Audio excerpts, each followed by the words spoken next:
Obrigado, boa tarde, já quase boa noite, né, para todos. Eu gostaria de agradecer à subseccional de Betim, da OAB, pela essa oportunidade. Eu sinto realmente honrado de fazer parte desse seminário, ao lado de pessoas tão competentes como a doutora Erlinda Maria, o doutor Cristiano Chaves, a doutora Ana Carolina Brochado, a doutora Juliana Pedrosa, a doutora Luciana Berlini, que acabou de falar, e doutor Paulo Gastão, que vai me suceder aqui. Realmente estou muito honrado, já queria dar os parabéns à OAB Betim pela realização desse seminário, agradecer também a cordialidade com que eu fui recebido pela doutora Silvia, vejo aí agora também meu colega, né, nós já dividimos aí o espaço dentro de uma universidade, doutor Felipe Leão, estivemos juntos aí na Faculdade Pitágoras, em Betim, e hoje eu vou ver se eu consigo até, para auxiliar, subir uma apresentação. Eu fiz uma apresentação simples, mas é mais pensando nas pessoas que estão nos assistindo, nelas conseguirem nos acompanhar. Deixa eu ver se eu consigo subir ela aqui. Eu não sei se ela está aparecendo para vocês. Vamos lá. Bem, o seguinte, hoje o tema que foi reservado a mim, ele é o isolamento social e a família digital. Antes de começar a falar qualquer coisa, eu preciso de dar todos os créditos possíveis para o professor Conrado Paulino da Rosa. Isso por quê? Porque é dele tanto a proposta de conceito, como também de modelo de família, que é desse modelo de família, que até então ele é algo, né, além de ser diferente, era algo que parecia muito distante. Na publicação da primeira tiragem do livro, que foi em 2013, que é chamado iFamily, um novo conceito de família, é esse aqui, ó. Essa obra, e aliás, essa obra é que vai guiar toda essa conversa que eu pretendo ter aqui com vocês, né? Mas na época em que ela foi editada, isso aí já vão então a primeira tiragem para 7 anos, né? Ela foi apresentada no prefácio do livro, que aliás é de Francisco Caali, como algo que estava por vir, algo distante, no qual ele adverte que é um por vir próximo, mas que ainda estava por vir. E é interessante, eu queria trazer também uma reflexão aqui, que foi até da doutora Silvia, quando ela abriu ontem o seminário. Eu acompanhei o seminário ontem, completo, hoje também, vou acompanhar a próxima, que é do doutor Paulo também, vem prestigiando desde o início, porque eu acho que é uma grande oportunidade para aprender. Mas ela, quando abriu ontem o seminário, ela disse que o direito de família seria um direito dinâmico e que a lei ela não seria capaz, então, de acompanhar toda essa velocidade que é imposta ao direito de família e, por isso, a importância da doutrina e da jurisprudência. Agora, nesse período que a gente está aí da quarentena, nós fomos obrigados aí a nos readequar, e também nós somos obrigados a readequar ou nos reinventar para formas de convívio. Manutenção, também a intensificação e até mesmo a criação de convívios por meio digital. E esse meio digital ele vem se tornando um aliado. E para mim, doutora Erlinda, a qual a senhora chegou e falou assim, olha, eu queria estar mais próximo para conseguir demonstrar todo o meu afeto, esse meio virtual, e aqui eu estou do outro lado para dizer que é possível também ele no meio virtual. Por isso que eu acredito que a gente está utilizando desse meio, como a senhora disse, graças a Deus existe este meio, né? E aos cientistas também, existem esse meio, a gente está utilizando deste meio, e eu acho que é um meio que veio para ficar. É um meio que, uma forma que está cada vez mais presente. Ontem, por exemplo, a professora Ana Carolina Brochado, ela veio aqui trazer uma palestra para a gente, falando a respeito ela falou também que nesse momento, né, de isolamento social, foram intensificados aí as relações virtuais, e ela veio trazer o tema sobre herança digital. E aí, quando ela trouxe o tema sobre a herança digital, ela também apresentou para a gente a dificuldade que seria distinguir de forma precisa algumas questões que seriam exclusivamente patrimoniais e outras que seriam existenciais nessas contas digitais. E ela deixa assim, pelo menos a mim ficou bem claro, que é possível, então, no meio virtual, estar presente questões de cunho personalíssimo. Eu imagino, se questões de cunho personalíssimo é possível você enxergar ela em meios virtuais, imagino da família. Para mim também seria bem possível. E também tem uma questão. É certo que nesse período de pandemia, eu acho que intensificamos essa relação com o meio virtual. Mas a gente já vivia antes dele, né?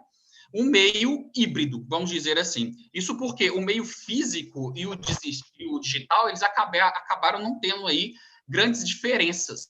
Isso no meio físico ou virtual. Isso porque, veja bem, nós trabalhamos hoje com processo digital, não é isso mesmo? Temos lá o PJE. E aí eu pergunto para vocês, esse PJE, né, os meios aí virtuais que a gente tem, ele existe? Aquele processo que está lá na internet, no PJE, ele existe? Existe, não é? Ele está num meio virtual, mas ele existe. Ele produz efeitos? Produz efeitos. Ele, então, seria real? É real. Então, acredito que a gente já começa a traçar uma diferença no seguinte fato: se é virtual, não quer dizer que ele não seja real. Ele pode ser real, mas de forma virtual. Uma outra questão aqui também interessante, e aí eu vou relembrar a palestra que foi da doutora Juliana ontem, né, muito bem exposta pela doutora Juliana, companheira da comissão na OAB, da Comissão de Direito de Família, minha lá. E aí ela trouxe para a gente algumas questões a respeito das audiências virtuais. E aí eu pergunto para vocês, essas audiências virtuais, elas são reais? Elas produzem efeitos? Então, veja, aí tem mais uma coisa também que a gente tem que pensar. Eu estou aqui, né? Estou na minha casa agora, e vocês, cada um aí em um ambiente. Poderia ser a sua casa ou qualquer outro ambiente, um escritório, enfim.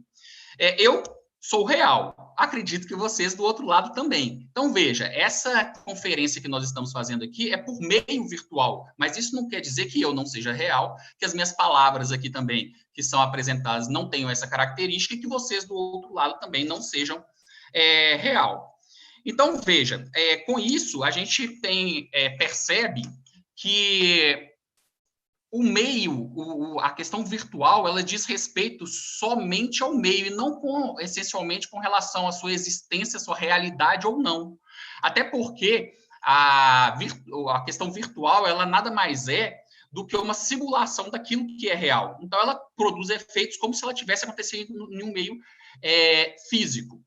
A doutora Erlinda, ela até apresentou uma questão interessante, né, da questão de estar próximos, né, que o meio virtual, ele acaba, a gente ficou distante, o meio virtual, ele acabou auxiliando nessa aproximação. Mas também a gente não pode colocar isso como uma verdade absoluta. Isso porque os meios virtuais, apesar de trazer isso, e esse é o tema principal nosso aqui, ele causa um distanciamento. Em que sentido? Por exemplo, às vezes eu estou do lado da minha esposa, e aí, apesar de estar do lado dela, eu estou a quilômetros de distância da atenção dela. E às vezes, para obter uma resposta do que eu acabei de perguntar para ela, eu tenho que mandar uma mensagem para o WhatsApp, para que aí eu consiga retomar a atenção dela e ela venha a responder aquilo que eu tinha perguntado pessoalmente. Mas isso que eu estou dizendo para vocês parece engraçado, mas acredito que algumas pessoas que estão aqui assistindo a palestra, desde a primeira palestra da minha colega, agora a minha, quantas vezes você já não se pegou olhando para o WhatsApp para ver o que está acontecendo? Né? Se você não recebeu uma mensagem, se lá no seu Instagram alguém lhe mandou um direct, se no Facebook alguém curtiu uma foto sua, ou então se você recebeu um bom e velho e-mail, né? A gente fica o tempo todo assim atrelado a essas questões virtuais e que como eu disse para vocês, às vezes ela traz um distanciamento, filhos e pais, né? Os filhos às vezes estão do lado dos pais ali numa mesa de jantar, mas o filho ali com o celular, ou então até os pais também com o celular, distantes aí da atenção, apesar de fisicamente próximos. Bem, nesse cenário que eu tentei descrever aqui para vocês, é que o professor Conrado Paulino Rosa, ele propõe, então, um conceito e também um modelo de família por meio digital, como eu prefiro chamar, ou então, como o próprio autor chama, de iFamily, ok? E para tratar desse tema, a primeira coisa que a gente tem que imaginar é que, lembrar, né? Não imaginar, lembrar, é que não mais convivemos sobre a lógica de uma família institucional. Isso porque a Constituição não é novidade, que eu vou dizer aqui para vocês, mas a nossa Constituição aí de 88, ela não trouxe um modelo único de família, né? Ela trouxe uma lógica aí plural e ela atribui ao indivíduo o direito dele optar por qualquer modelo de família e cabe ao Estado apenas aí afastar injustiças e dar aí a proteção, a guarida necessária aos direitos dos integrantes das mais diversas formas de vínculos familiares, tá bom? A Constituição, então, de 88, ela não deixa dúvida de que não existe apenas um modelo de família, mas que existem aí vários tipos. Porém, ela tem uma questão que ela é tormentosa, que acabou sendo tormentosa, né?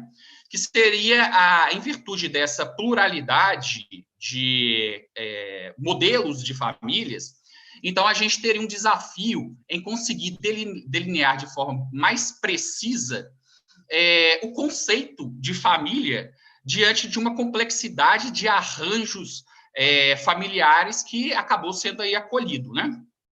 Tem alguns autores, inclusive o Pablo Stosur, que outro dia eu abri ele para ler um assunto, enfim, que ele diz que, eu até anotei, deixa eu só achar aqui que eu anotei ele em algum lugar, tá? Ele diz assim, olha, ele afirma que, até mesmo por honestidade intelectual, há uma primeira e importante conclusão. Não é possível apresentar um conceito único e absoluto de família.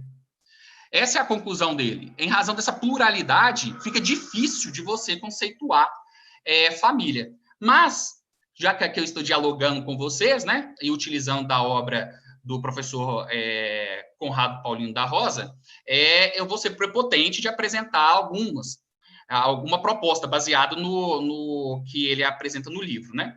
E aí a primeira questão é o seguinte, um conceito que eu acho interessante para esse momento, para o atual momento, né, a família moderna, vamos dizer assim, é o conceito de família hegemonista, que ela seria talvez a mais próxima de um conceito moderno.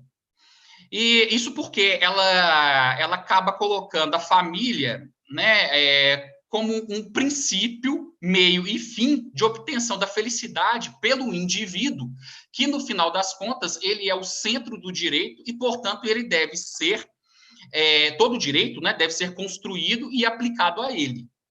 Algumas pessoas têm algumas críticas, e eu também tenho, ao conceito de família hegemonista, e ela é porque ela poderia estar centralizada apenas na finalidade da felicidade, né? E ela talvez escaparia, então, em razão dessa amplitude, escaparia a uma especificidade a respeito do Instituto da Família.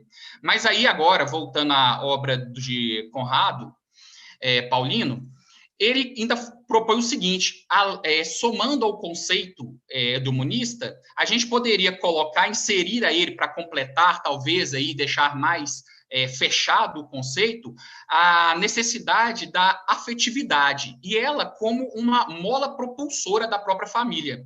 Somado a isso, também estaria a questão da estabilidade, essa sim seria o elemento que iria constituir a família, e ao lado dessa também a questão da ostentabilidade. Isso com o objetivo de trazer uma diferenciação, uma separação aí a alguma relação que seria clandestina. Para mim, a soma de todos esses elementos aí, ela constitui um bom conceito, né, de uma família moderna. Mas verifica que em nenhuma delas, é exigido aí, ou é necessário, ou é indispensável que essas relações se deem por meio físico. Né? Então, veja, nem esse aqui que eu tracei para vocês e nem outro autor que vocês forem verificar, vocês não vão encontrar que é necessariamente, que é indispensável a questão da relação física. E outras questões, aí outras funções, né, outros caráter que antes era imposto às famílias, hoje em dia elas possuem aí um papel secundário, como a questão econômica, política, religiosa, ou então até mesmo procracional. E aí é o seguinte, se vocês acabam concordando, né, ainda que com ressalvas, com o que eu disse até agora, então aí a gente poderia pensar na existência de famílias por meio digital. Isso como um conceito. O que eu quero dizer como um conceito?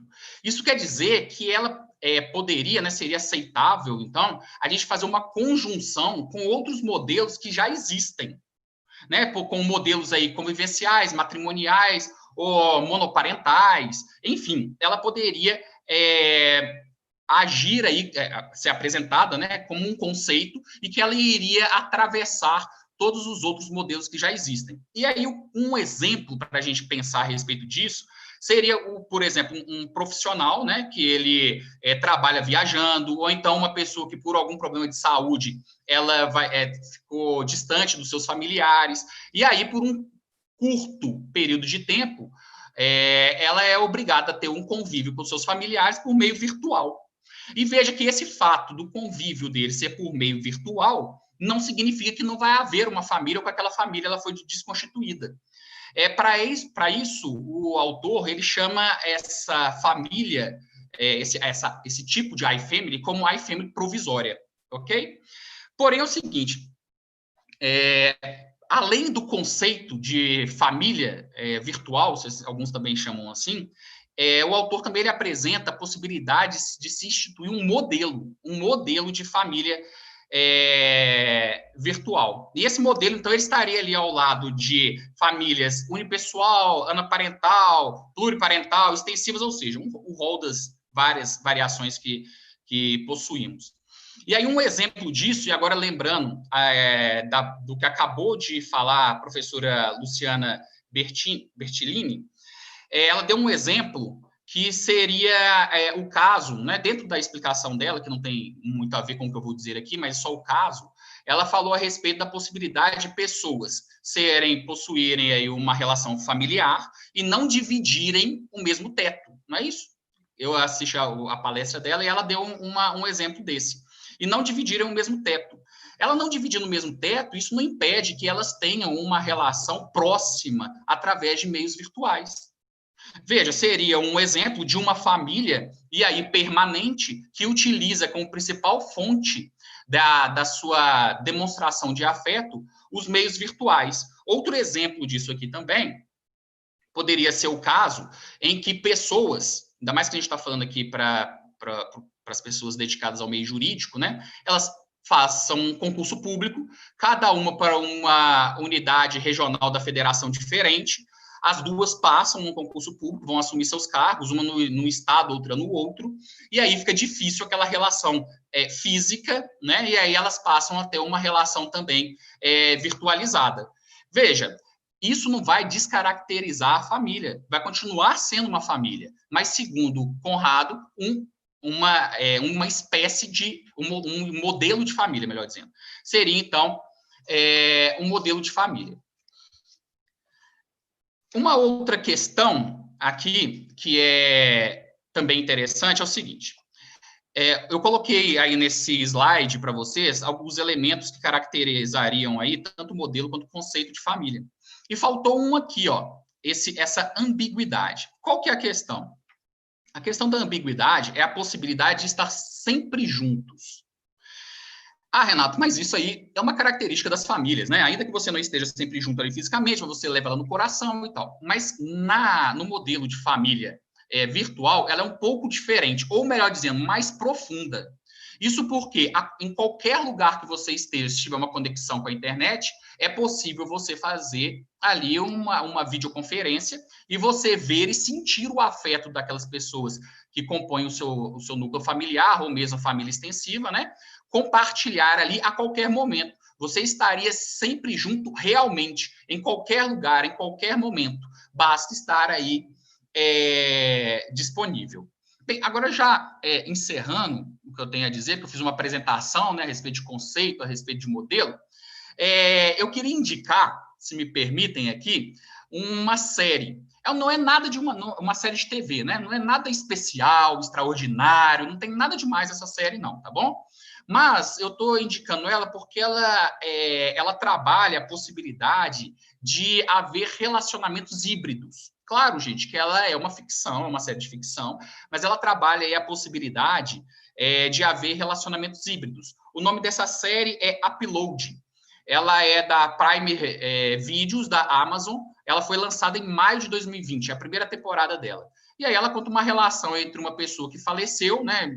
É uma ficção ainda, mas a pessoa que faleceu, mas ela teve aí a sua mente, vamos dizer assim, transportada para um meio virtual, e lá ela consegue interagir com o meio físico. E aí as pessoas interagem com ela, e é toda uma relação ali que é construída com alguém que teria falecido. É uma série, assim, nada demais, não, mas que trata uma possibilidade, quem sabe, no futuro.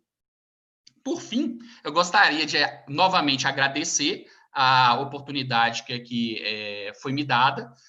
Desculpe se eu fui exaustivo, se eu cheguei a apresentar detalhes que seriam desnecessários, mas eu aproveitei da oportunidade porque eu acho que um tema realmente interessante. Eu acho que um tema onde a gente estamos cada um de nós aqui recolhidos nas suas casas, né? Ou a maioria de nós, aqueles que podem estar recolhidos aí às suas casas. E uma questão interessante que me veio à cabeça hoje nós estamos alcançando aí, já alcançamos, né, mais de 100 dias de isolamento social. E aí a minha dúvida seria, será que nesses mais de 100 dias de isolamento social, algumas pessoas não passaram, não iniciaram um relacionamento por meio virtual e vem nutrindo essa afetividade através desse meio? E aquelas famílias que, mesmo distantes, né, com os nossos pais, com nossos tios, nossos primos, avós, enfim, será que nós não estamos utilizando do meio virtual e estaríamos diante aí de um conceito de iFamily também, ainda que ela seja de natureza provisória?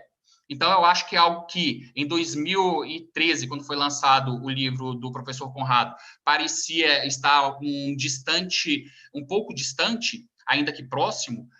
Hoje eu acredito que ela vem se tornando uma realidade. Muito obrigado mais uma vez a todos, estou à disposição.